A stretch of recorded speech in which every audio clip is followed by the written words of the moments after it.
Today I am going to be starting a series that I've been wanting to try for a very long time, an MX vs ATV games tier list.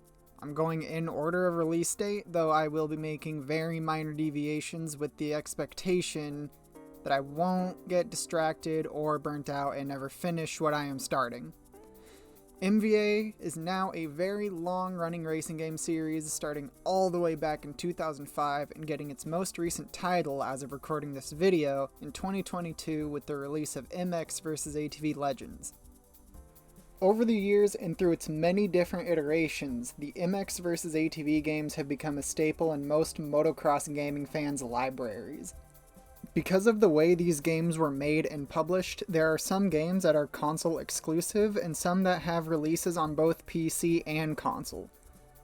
Some of the games have releases across many different platforms, but that is a conversation for a different day. I will mostly only be looking at one version of each game, but if there are deviations between the console and PC counterparts, I will have dedicated sections in the videos going over differences, inclusions, or even exclusions. Released in March of 2005 for the PlayStation 2 and Xbox, and January 2006 for Windows, MX vs ATV Unleashed is going to be my starting point. So without further delay, let's get into it.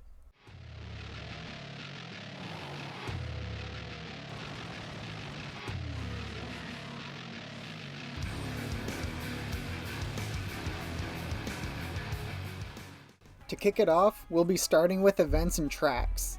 There are 7 events for racing and 3 for freestyle, making 10 total event types to participate in. Across the 7 racing events, there are a total of 74 courses, which is an extremely good number of tracks, especially for a title this early in a series. That number is actually going to grow, but I'll get to that at the end of this portion of the video. Starting with Supercross, we'll make our way down the list of racing events, then transition into the freestyle stuff. The Supercross tracks in this game are massive, with cartoonishly big berms and rhythm sections. They are all gas, no brakes, and abuse the hell out of the busted preload. The tracks themselves are pretty varied, but do blend together a little bit because some of the stadiums kinda look the same, and some of the tracks have pretty generic layouts. With that said, I actually want to commend the game for having a pretty big variety of stadiums. There is a good blend of closed dome and open air, plus everything is modeled very well. Though the off and on track objects like tough blocks, scoring and camera towers, and even the finish line banner are comedically large. Of the 18 Supercross tracks, the standouts to me are Los Angeles, Denver, and Charleston. LA and Denver are both Coliseum-styled tracks that have very unique layouts, utilizing the open-ended structure to add elevation. Charleston actually looks more like a prison yard, and is probably my favorite looking of all of them because of the coastal beachside aesthetic. But other than that, it is a pretty standard Supercross track. Other locations worth noting are Boulder, with its rocky walls and terrain surrounding the stadium, and Toronto with the city skyline and sunset ambience.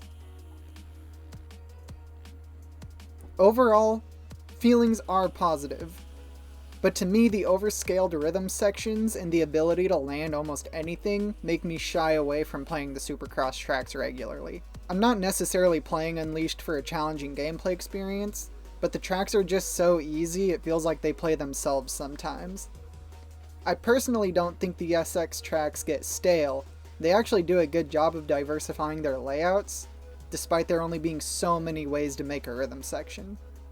Because they fall out of the traditional 3-5-3 and on-off rhythm structure and opt for a more fantastical approach, it helps the tracks stay fresh and stand out from each other.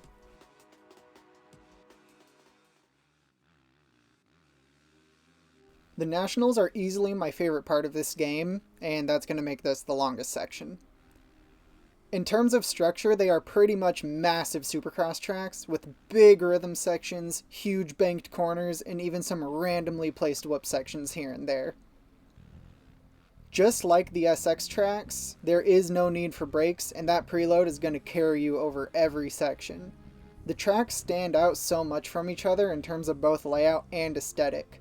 from red rocky terrain to dense redwood and birch forests and desolate snow-covered tundra. Just like with the Supercross tracks, everything is modeled very well, and some of the track structures like the finish line banners, sponsor billboards, and banners are all huge. Similar to the SX tracks, but taken to an extreme given the open-ended nature of an outdoor environment, most of the national tracks have their own theme. Maple Hill is a farm, Tipperary is built in the ruin of a castle, and Juniper Park is a dinosaur theme park. And I absolutely love dinosaurs, so I'm definitely biased towards this one. These are far from the only examples of unique themes. Lago is a western town, Oceanside has you racing under a pier with a Ferris wheel and a little sailboat. Valhalla is a permafrosted landscape with Viking-themed buildings littered around the track. Even the more generic locations like Sutter Raceway and Smuggler's Notch separate themselves through utilizing distinguished color palettes. So despite having a similar setup and location to each other, and even Maple Hill, they all have their own unique look. There are 3 more tracks I want to dive into a little more than the others because they are standouts to me aesthetically. Starting with Kawini Falls, it's built on some kind of South American tribe's monuments. Most likely Incan since they were the most prominent, but it could be Aztec or Mayan. I did not pay enough attention in 7th grade history apparently, because I really should know this. Redwood Valley, with its massive redwood trees, wooden signs claiming Sasquatch sightings, and run-down shacks, is a debris-littered and somewhat overgrown track built, unsurprisingly, in a dense redwood forest. It also has a thick fog layer that gives it a bit of a creepy vibe. The last track I'm going to single out is Northern Lights. Built around a rusted oil pipeline, this track stands out above the rest for its absolutely amazing nighttime skybox. The snow-dusted trees, the thin fog layer that gives it that cool vibe, and finally an animated display of the Northern Lights themselves, making it far and away my favorite looking track in the whole game. My complaints with the Nationals are similar to the SX tracks. They are very easy, maybe even more so than the Supercross tracks because of how wide open they are. Some do offer a bit more in the way of difficulty, as they have large uphill whoop sections that can be hard to keep your speed through, and some jump lines set you up very poorly for corners or even the rest of the section depending on how you decide to tackle it. So there is more to think about when using the preload, as the biggest line isn't always the fastest or easiest, but 9 times out of 10 it is going to be the fastest. We're now on to the short tracks. With the short tracks, there isn't too much to comment on. They are exactly as advertised. All of the short tracks use the same environments as its respective national, but that doesn't mean every national track has a short track to go with it, as there are only 8 short tracks featured in the game. While all land machines are raceable on these tracks, the most fun I had was using the 50cc bike, as their size fit the small scale of the tracks the best. They all have the same stellar environments as the Nationals, so nothing more needs to be said there, but in terms of layouts I find myself not enjoying playing these as much. When it comes to short tracks I like, Glamis has an interesting idea, going for a natural sand dune style track with little to no man-made obstacles, and Tipperary has a fun little layout that actually works pretty well with most vehicles, and I really like the small courtyard ruin vibe.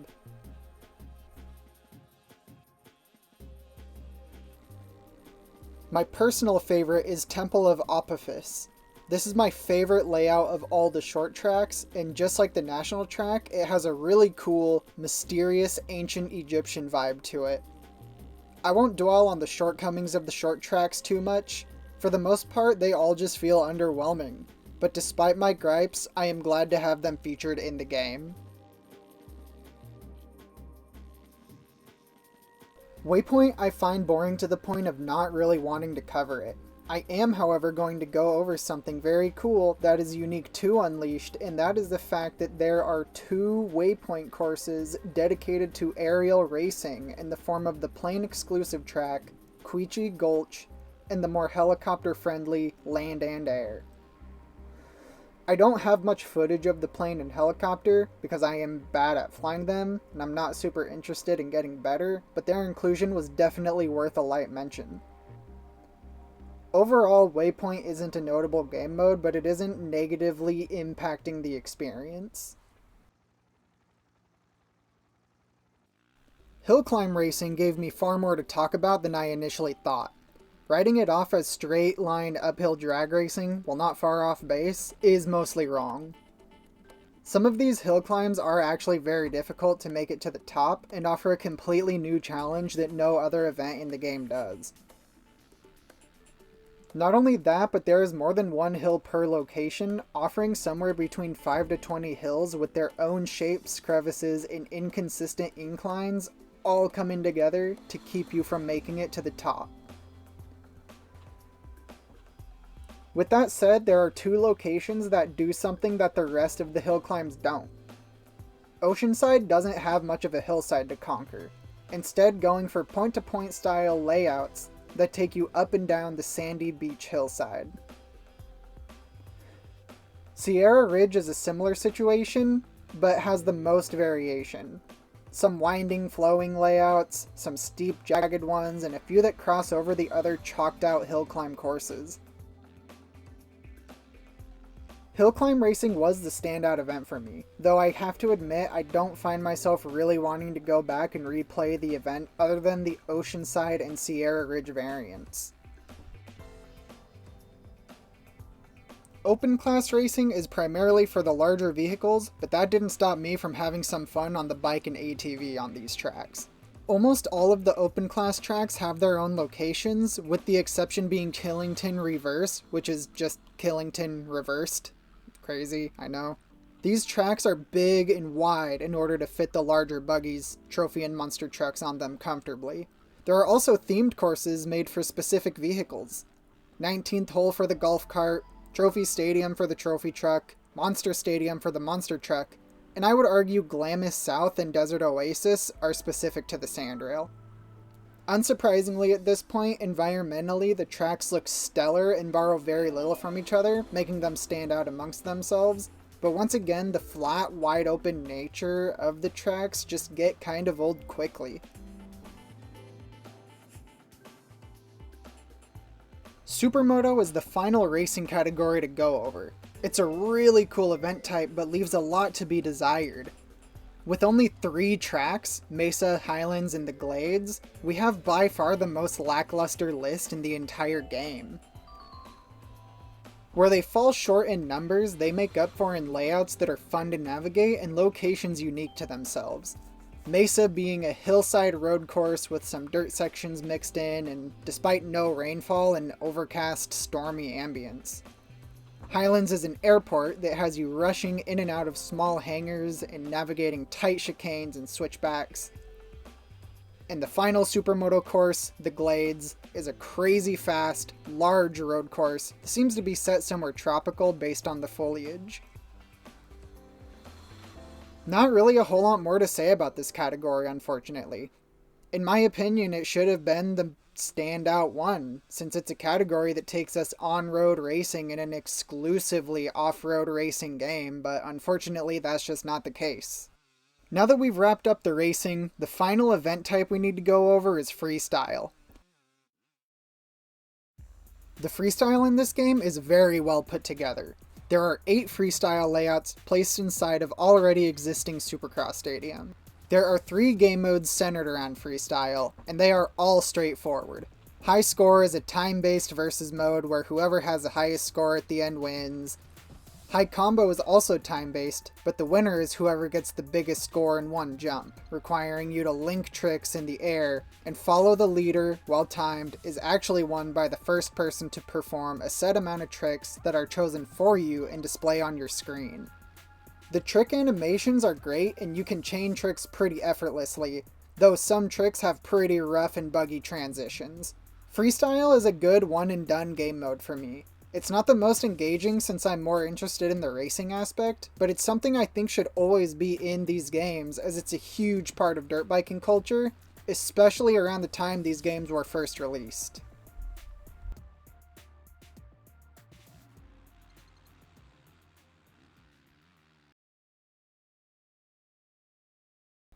Moving on from the events and tracks, we are going to get into the character and vehicle customization. We will begin this section with rider customization. We have 17 gear sets, 16 helmets, 13 goggles, and 12 pairs of boots for a total of 58 cosmetic items. Most of the components have toggleable colorways that will usually have a handful within these color options. For instance, Fox has a few different designs, and Fly has a unique all-white kit for both the gear and the helmet. Overall, a solid amount of customization in the 4 cosmetic slots. Because I was hardly cognitive at the time, I can only assume that most if not all of the popular gear brands are in the game. On offer we have brands like Alloy, Fox, Alpine Stars, Traley Designs, list goes on. We have some brands that are actually exclusive to specific categories. Helmets has Shui, Bell, M2R, KBC. For some reason, One Industries is helmet only. Maybe they weren't quite making gear yet, but I'm pretty sure they were. Spy, Oakley, Scott, Smith, Dragon, Black Flies, Electric, Blur, Von Zipper, and Utopia are all exclusive to goggles. And finally, Garnet and Seedy are the boot exclusive manufacturers. While these designs look great and it is clear that these remakes had a lot of attention put towards them, I can't help but notice just how low resolution they are across all of the different categories. The helmets and boots seem especially blurry, and this was a time before helmets and boots got their own respective models. Instead, it was one helmet and boot model that had every design laid over it. Also, I want to point out that the Arai is missing from the game, despite being featured on the main menu being worn by Wyndham, who is also featured in the game as a pro rider. What's with that? Another thing that is interesting is most of the gear does have gloves unique to their own kit, but some actually use gloves from other brands. Examples being Fox Gear using THQ and Fly gloves on specific colorways, and No Fear using MSR, THQ, and Fly. The last thing I want to touch on, for some reason I thought you could only use 2-digit numbers in this game, which is not true at all.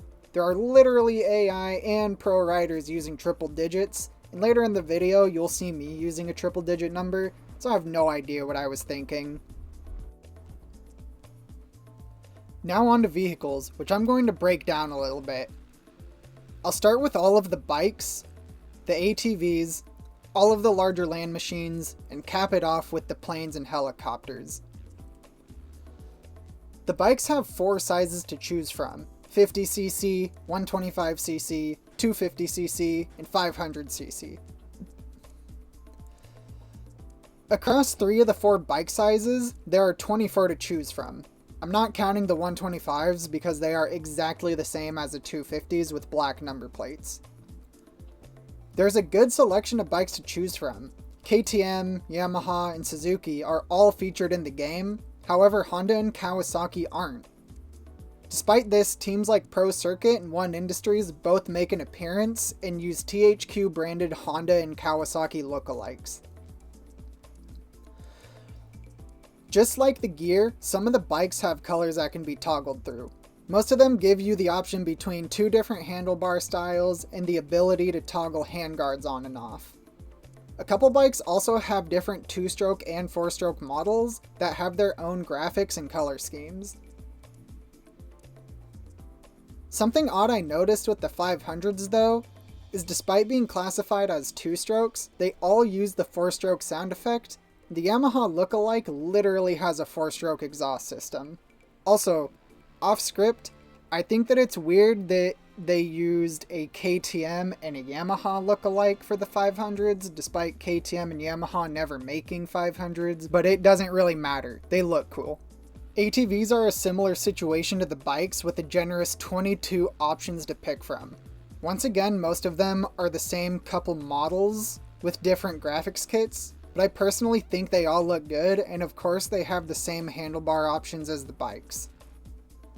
Just like the bikes, there are licensed ATVs, but for the most part they are relegated to THQ Rainbow branded lookalikes or team branded, like Yoshimura, Nax, and Lost Creek. Some of the ATVs give you toggleable colorways, but far less than the bikes. and there is only one ATV with the 2-stroke variant, that being the default THQ model.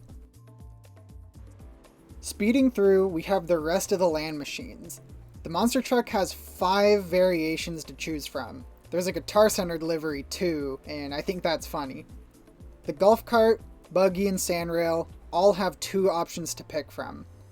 None of them having toggleable colorways because they are all just colored variations of the same model. Finally, for the land machines, which I have to shoehorn in because for some reason they are completely absent from my notes, the trophy trucks have 4 to pick from, with once again no toggleable options since they are all just different designs on the same truck. Lastly, we have the flying machines. The plane has 2 models with 2 colors each. They are pretty sick, but I did notice something weird about the biplane model. The name and number textures are completely broken in the menu, but are totally fine in game. The helicopters are the same story. 2 models with 2 colors.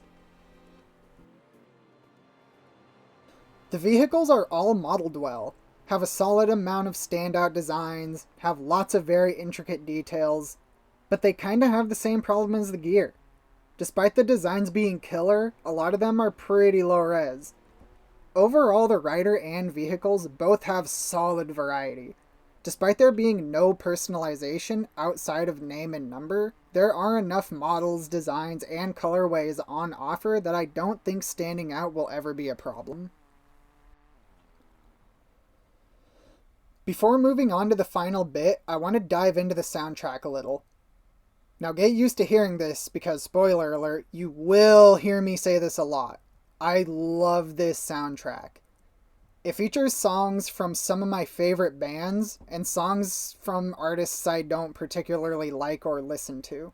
It didn't introduce me to any music genres or anything I'd never heard before, but a few songs are staples in my personal playlists, and this game was the first time I heard from bands like Bullets and Octane, Authority Zero, and Unwritten Law.